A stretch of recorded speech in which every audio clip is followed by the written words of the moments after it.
Hello friends, बरायबाय Bodo job info official YouTube channel PM Kisanनि latest update तो जोंहा status नायगोन दा माब्रै नायनांगौ दा गोबाङानो आन्दायगासिनो दङ लोगोसे नायनो हायै प्रब्लेम जागासिनो दङ तो installment फैगासिनो दङ 11 एबा 12 आव जायफ्रानोखि मोनाखै स नोंथांमोना मोनगोन आरो बेखौ माब्ला सोयो जों गासिबो शेड्यूलखौ नायगोन नोंथांमोना भिडिअखौल जोबजासिम नाय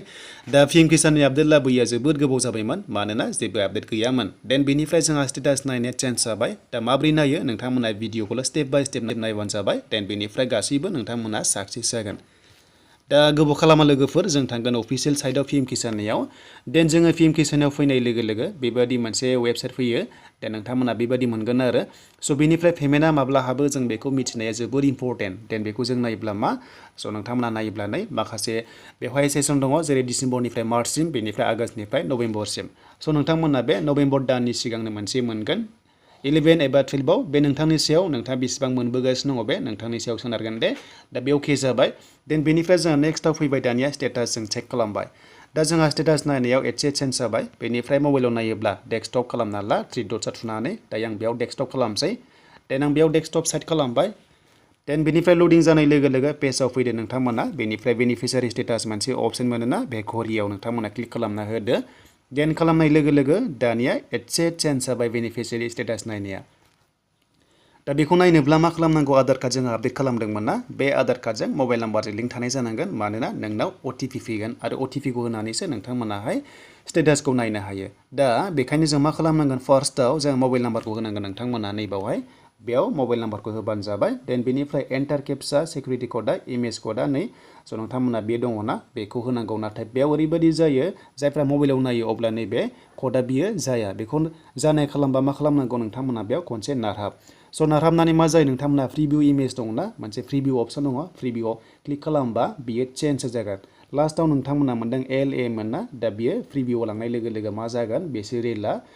ओंखारगोन देन जों प्रिभिउआव क्लिक खालामदो स' खालामबाय दानिया नायदो बेवहाय नोंथांमोना इयारसो मोनदोंना बेखौसो नोंथांमोना होनांगोन स' बेखायनो बेखौ नोंथांमोना लिरनानै ला बहियाव लिरना ला बा नट खालामना लानानै स' नोंथांमोना स्टेटास होनानै नायबानो जाबाय अके दा बेयाव जों बेखौ बुजिबाय स' बिनिफ्राय जुदि बेयावबो ओंखाराब्ला स्टेटासा नोंथांमोना गेट डाटा होनानै ओंखाराब्ला मा खालामनांगोन स' नोंथांमोना रेजिस्टार नाम्बारखौहाय मिथिनांगोन दा जों रेजिस्टार नाम्बारखौ मिथिनोब्ला जों नैबेयाव बक्सआव नोंथांमोना क्लिक खालामना हो दा बेखायनो जों बेवहाय क्लिक खालामबाय देन क्लिक खालामनाय लोगो लोगो बेवहाय साइडआ सम सम बिजि जायो दा जों बेखौहाय जों रेजिस्टार नाम्बार होनांगोन नै बेवहाय होनांगोन नोंनि रेजिस्टार नाम्बार थायो हमना ला S27 बेबादि रोखोमनि थायो आरो थ' बेखौ जों बोरै मोनगोन दानिया जोंथ' बेखौ मिथिग्रोआ ना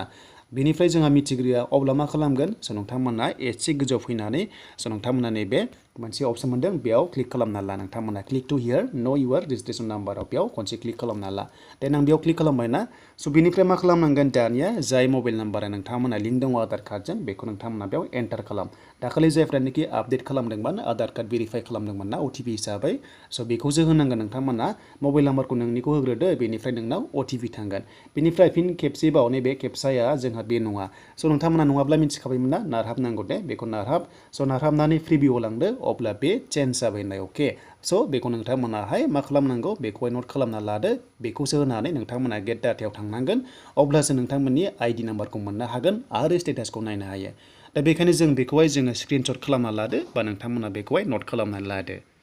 स' दायो लोगोफोर आं बेयाव मबाइल नाम्बार एन्टार खालामबाय जाय बेनिफिसियारिया रां मोनबाय थायो बेनि स्टेटासखौ जों नायनोसै नालाय देन बेनिफ्राय जोंहा खेबसे नायदो चेन्ज जाबाय बियो जों जेखौहाय प्रिभिउ खालामदोंमोन आं बेखौसो बेयाव होबाय नैबे जाय स्क्रिनाव नुदों बेखौ होलाबानो स' बेनिफ्राय रिला बे नङा नालाय गेट मबाइल OTP आव खनसे क्लिक खालामना हो बेयाव स' बेनिफ्राय नोंनाव बेयाव थांगोन नै स' नोंथांमोना OTP थांसिगोन OTP खौ नोंथांमोना एन्टार खालामनांगोन दे दा जोंनाव OTP फैबाय हमना ला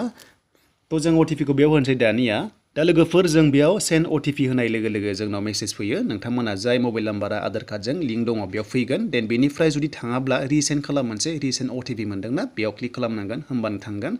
दानिया जों OTP खौ होनाय लोगो लोगो गेट डिटेल्सआव नोंथांमोना क्लिक खालामबा नोंथांमोननि ID नाम्बारा श' जायो दा जोङो बेखायनो गेट डिटेल्सआवहाय जों क्लिक खालामनांगौ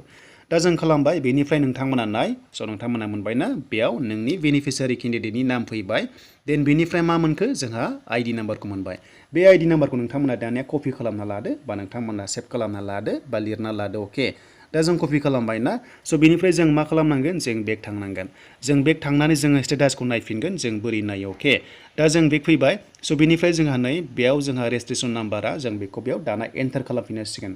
जों बेयाव खालामबायना देन बेनिफ्राय सिकिउरिटि कोडआ जोंहा मा जोंथ' बेखौ मिथिखाबाय जे बे नंखायसो होननानै नुजानाया दा बेखायनो जों प्रिभिउआव लांफिनदोलाय प्रिभिउआ मा जों बेखौ फिन खनसेबाव लिरना लादोलाय स' बेयाव नै आलदा ओंखारबाय देन बेनिफ्राय जोङो LZ2YSM बिदि मोन्दोंना स' जों बेखौसो होनांगोन दा जोङो बेखौहाय बेयाव होनसै देन बिदिब्ला जों मोनबाय LZ मोन्दोंमोन स' बेनिफ्राय 2Y मोन्दोंमोन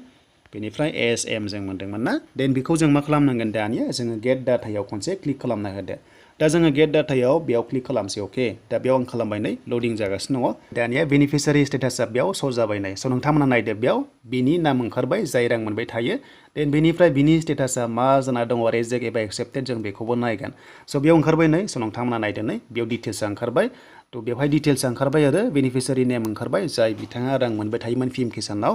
स' बिनिफ्राय बेयाव नोंथांमोना नायदो एकाउन्टआ एक्टिभआनो दङ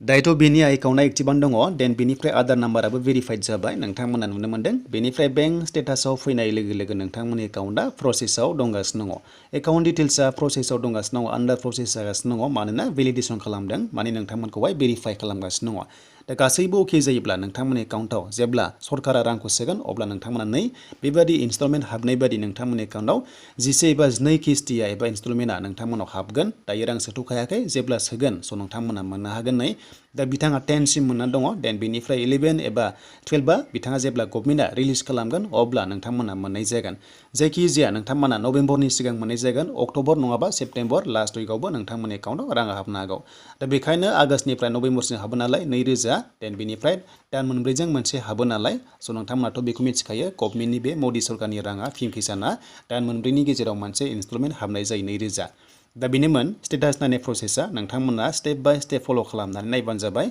देन बेनिफ्राय नेक्स्टआव मा फैयो आपडेट बेखौ लाना फैगोन आरो जायनि एकाउन्टआ नोंथांमोना एक्टिभ नङा स' नोंथांमोना रांखौहाय मोननाय नङा दा बेनोमोन लोगोफोर नोंथांमोननि माखासे पिएम किसाननि लेटेस्ट आपडेट